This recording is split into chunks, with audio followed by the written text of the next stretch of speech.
আমাদের এলাকার কি কি ডেভেলপ করবে, হসপিটাল, পান খাচ্ছি, হসপিটাল, রাস্তা, স্কুল কি কি আমরা দিতে পারি সেগুলো উনি লিস্ট করে দিয়েছেন, সেগুলো আমরা দেবো। আচ্ছা, আর এমনি এনসিপিআই নিয়ে কোনো কথা হয়েছে? ওটা নিয়ে খুব কম কথা হয়েছে, বাদ বাকি এলাকা নিয়ে কথা হয়েছে, যাদের সমস্যা, ধরো ব্রিজ গুলো করার আছে, বা অন্নপূর্ণা ভান্ডার 5,000 করে যারা দিয়েছে হয়নি, সেরকম 5,000 এমপিরা দিতে পারে।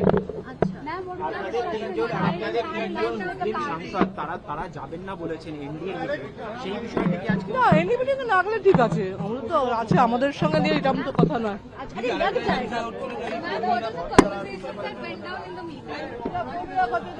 एसआईआर নিয়ে নিয়ে मेरा सवाल है कि अंदर मीटिंग में क्या-क्या डिस्कशन हुआ आपका? सब जो एरिया में क्या क्या करना है না, এরকম নিয়ে কথা হয়নি। We all are very very happy because আমাদের যা যা উনি বলে গেলেন আমাদের কনস্টিটুয়েন্সি ডেভেলপমেন্টের ব্যাপারে ফর এভরিওয়ান, মানে প্রত্যেকের জন্য, তো that was very encouraging. It was a fantastic meeting. What went down in the meeting? What was the discussion? See, generally we were just waiting for him to come over here for the last 10-15 days, and we had many questions. All the MPs had many inquiries which we wanted to know from him. We wanted some advices from him, and it was a very fruitful meeting, and he advised us many important points which we have to generate now, and we have to work for our constituency.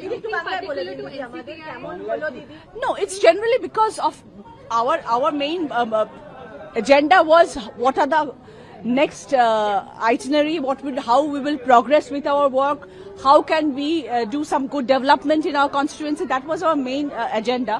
So in that we had many questions. We didn't want to talk about NCPI or NDA or BJP. No, we are supporters of NDA, so naturally we are part of NDA.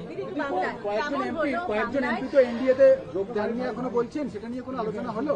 Abu Taher এবং খলিলুর রহমান। না, ওনারা আমাদের সাথেই আছেন। এইটা দেখুন, fake প্রচুর আলোচনা হয় এখন, অনেক কথা হাওয়ায় ওড়ে, অনেক কিছু হয়, সেগুলো নিয়ে এখন ভাবলে হবে না। আমরা 20 জন ছিলাম, আমরা 20 জন আছি, ইনফ্যাক্ট বাড়তেও পারে। দিদি, আজকের কি রকম কথা হলো? বাড়তেও পারে, কেন নয়, বাড়তেও পারে। 8 জন আছে, আরো কজন আসবে ওখান থেকে? ওদিকে 8 জন আছে, বলতে পারছি না কজন আসবে, বাট বাড়তেও পারে। বুঝে নিন এবার।